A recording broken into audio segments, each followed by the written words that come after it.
The first season of Invincible was genuinely one of the most better surprises I watched in 2023. I expected nothing out of it. I have a full length review of that on the channel.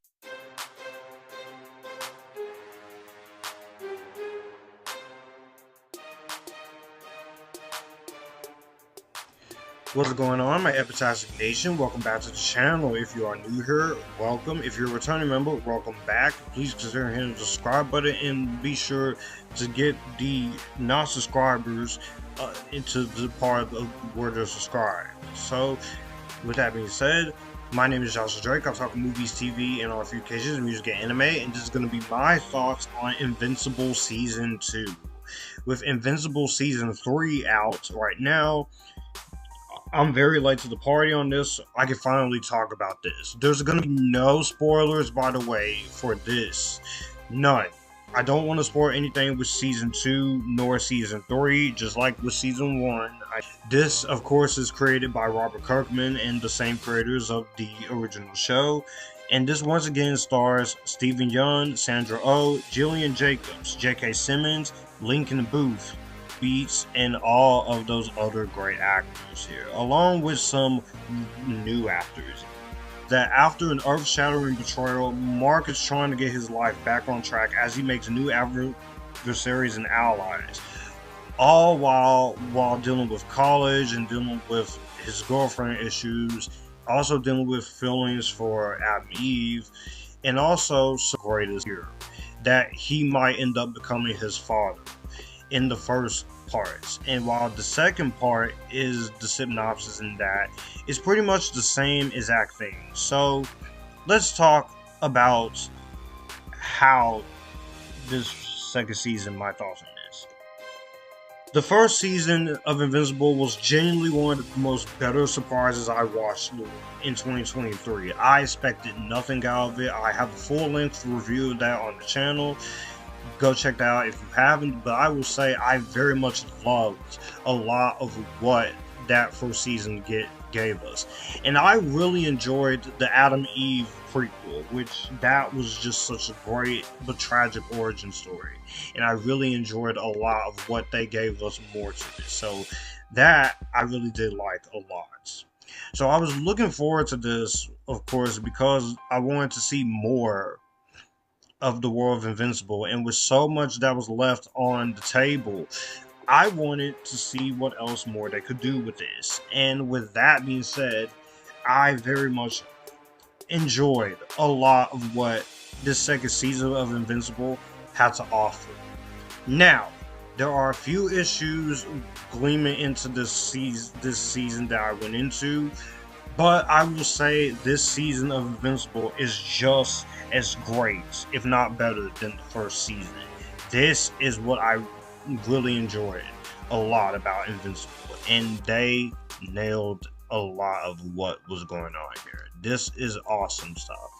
So going into the first big positive of Invincible Season 2, of course, is I want to talk about this animation, because the animation in the first one, it was 2021 during the pandemic, and I thought the animation was great in it, but I felt like they were just getting started when it comes to this animation. I felt like they had a lot more that they could chew on. And this time around, they're able, with a huge increase in the budget, with a huge increase in what they're going with here, they were able to pull out a lot more this time around, and they nailed a lot of the animation. The animation is still great 2D animation with a great mix of 3D animation, along with some extreme, violent, brutal moments that you're going to get in the course. And I also really liked a lot of what this season was trying to go for. I very much loved a lot of what this movie was trying to offer. So I very much appreciated the fact that they wanted to go in their own direction, but also still keep the season fresh. So you have some great character moments this time around when it comes to Mark and his personal dilemma, what he's going through, him having to do his superhero duties, what the pressures of that is like after the reveal of his dad being the villain. Where does that take a toll on him? How does that take a toll on his mother? Also, his problems with Amber and that relationship is not working out, played by Zazie Beetz once again. Also, what they're going for in terms of him having to deal with the realities of being a superhero. There's a lot that they have to unpack in this when it comes to him and his character. Adam Eve also has a little bit more going on. It's still the same stuff she's going through with her parents being an asshole to her, and after the follow up, what happened with Rex. Also, does she want to continue being a superhero anymore? How does that feel? How does that take a toll on someone? And I very much really appreciate that part of things, what's going on with her in this season. I also very much like the fact that what this is going for in this season. Besides that, we're also dealing with what if Mark is going to become his dad, and that is the one thing we all fear. What if we're becoming something that we very much hate? What if we're becoming the very thing that we've been fighting to destroy? And I like stories like that. I like character arcs like that. And that is just something I genuinely think is something that's very good and very well handled.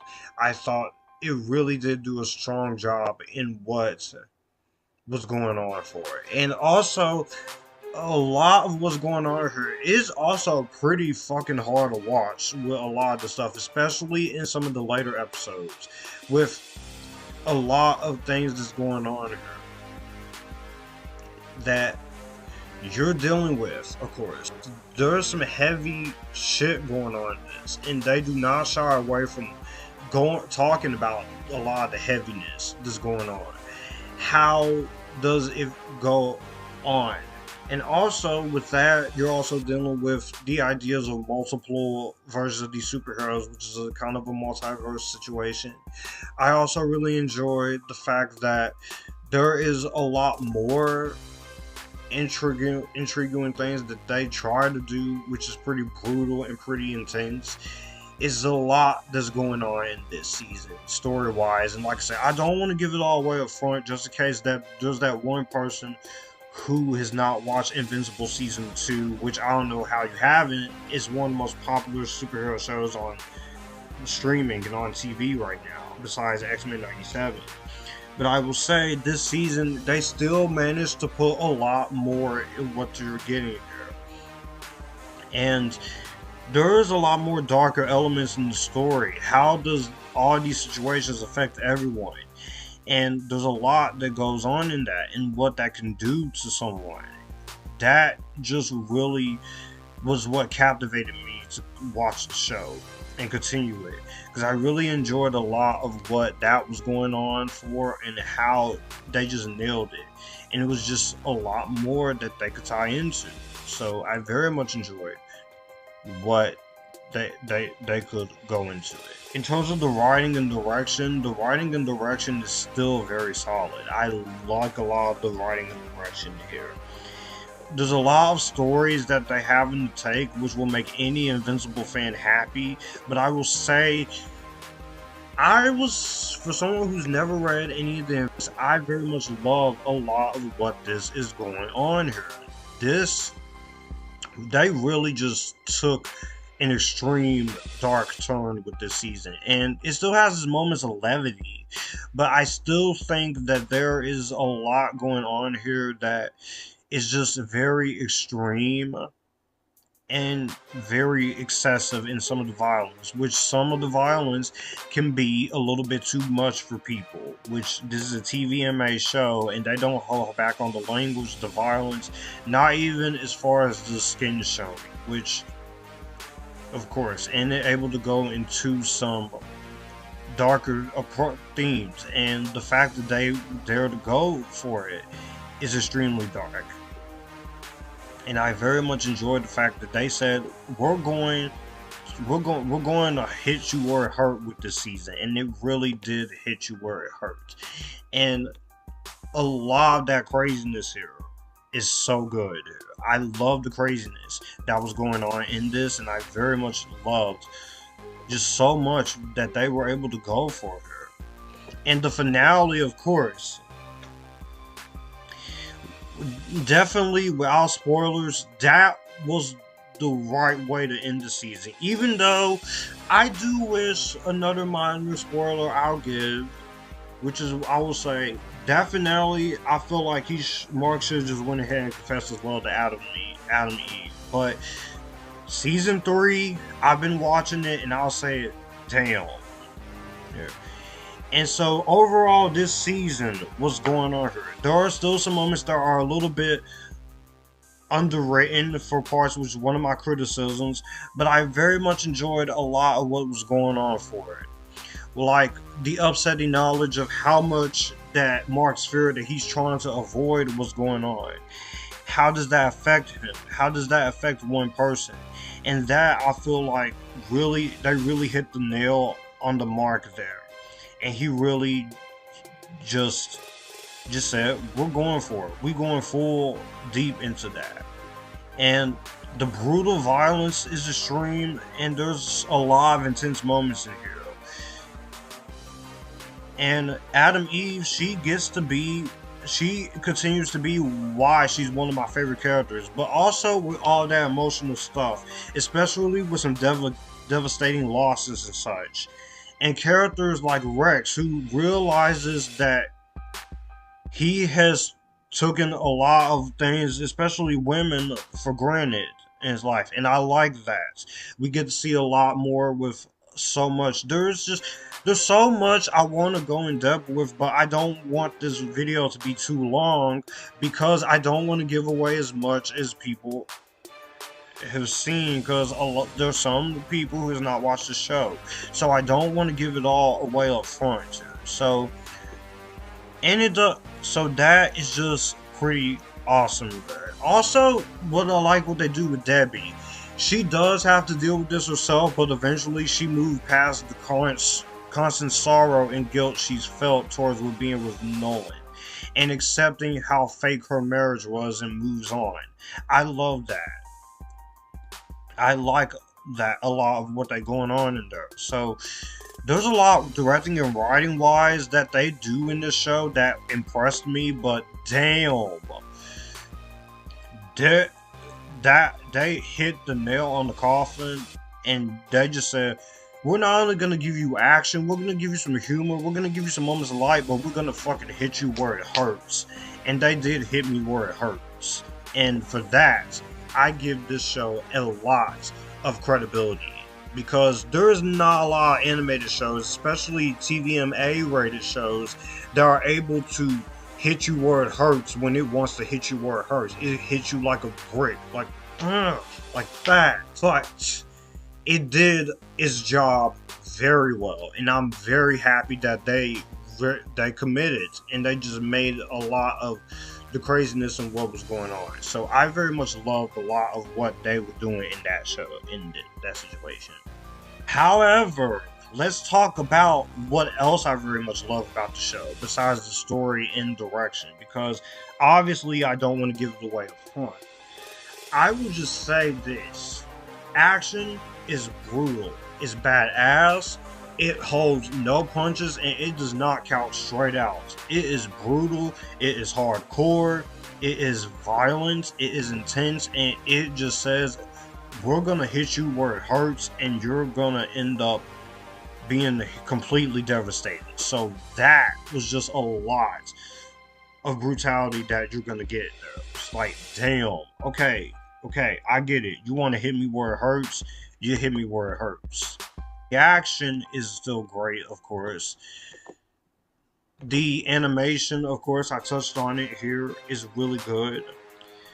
The voice acting is still great here. Everyone is in the writing direction. He has a lot more that he has to deal with, and he just channels it from the moments where he's happy, the moments with his mom, the moments with the inner rage, the moments with Omni Man, the moments with Adam Eve.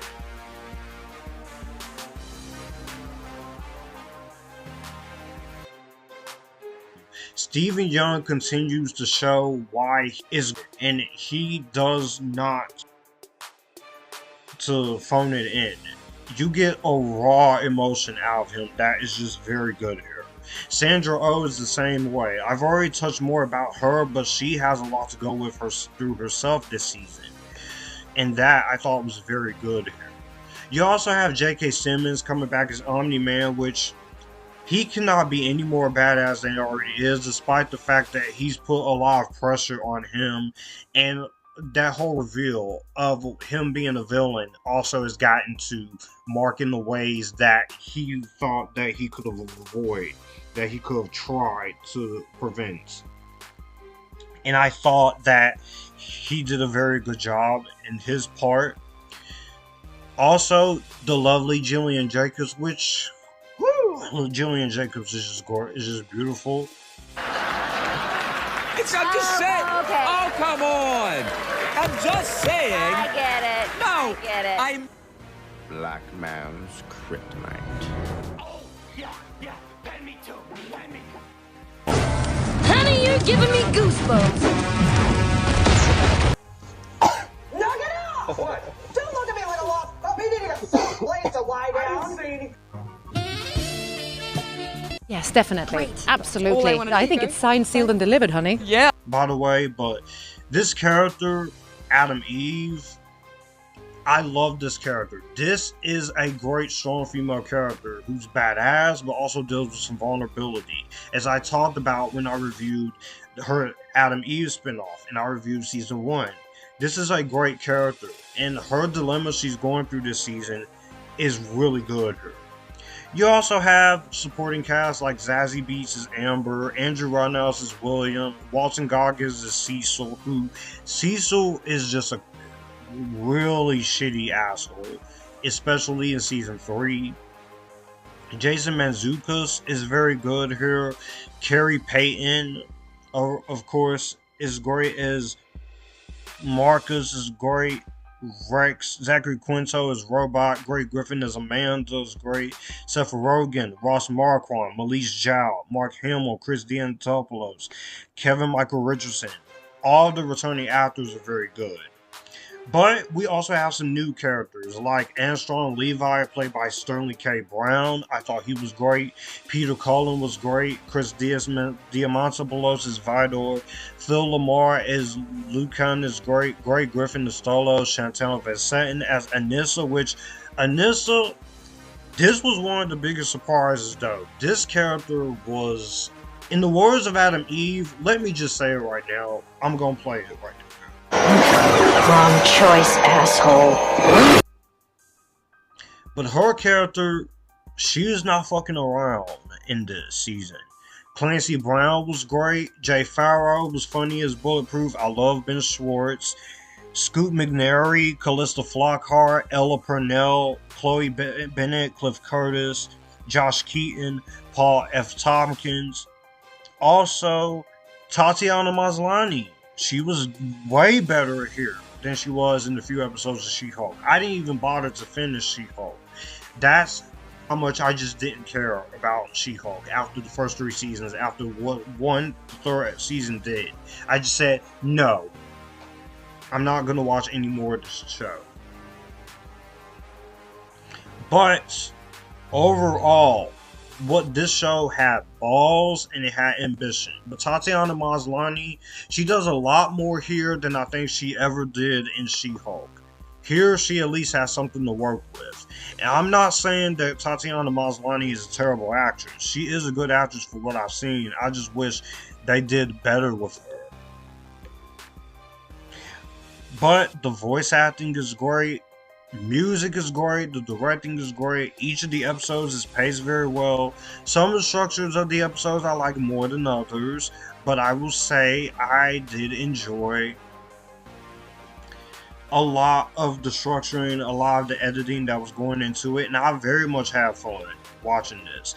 This is definitely pretty awesome stuff, and I very much loved a lot of what this was going on here, because they just said, we're gonna put you through hell with this, and they did put me through serious hell with this. But this was still a fun season to watch with some good humor at times.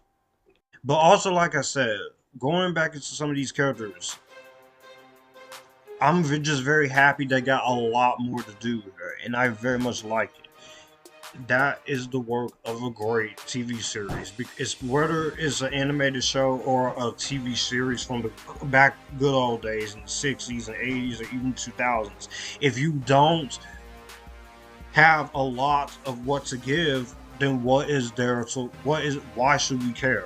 Why should we care if we don't enjoy these characters? So that in myself, I very much really enjoy it.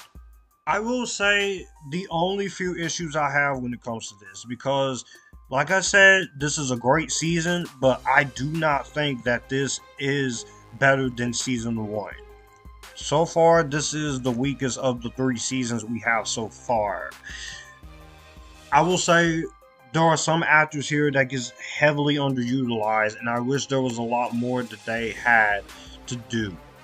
And I felt like I wish there was more that they could have done with these characters.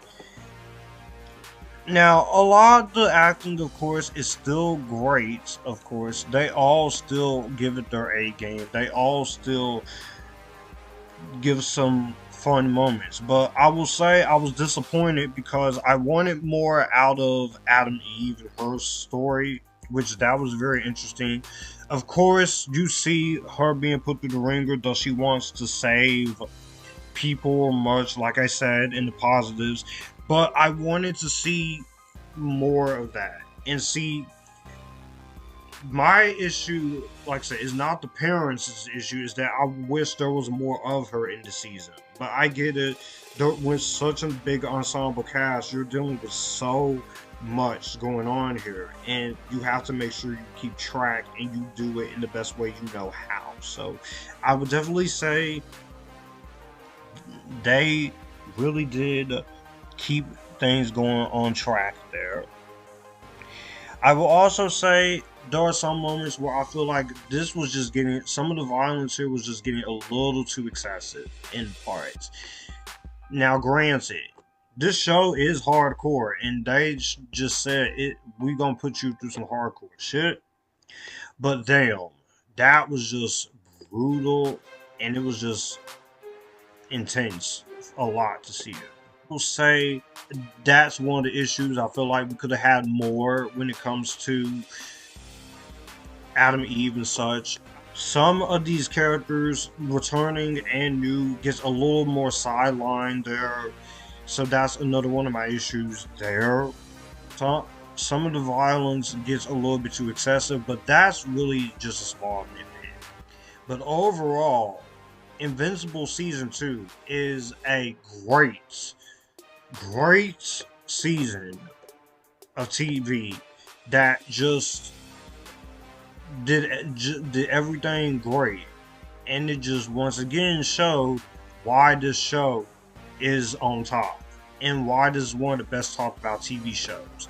This is a great series, and season 3 so far, without spoilers, I'm really enjoying the first 4 episodes in. So I will have a review of season 3 once we get that full situation.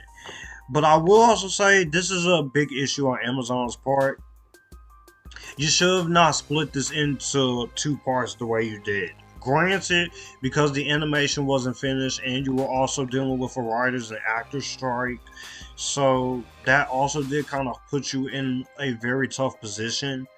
But that was something didn't sit right with me. But you know what? It worked out in the long run because we got a 4th season coming after season 3.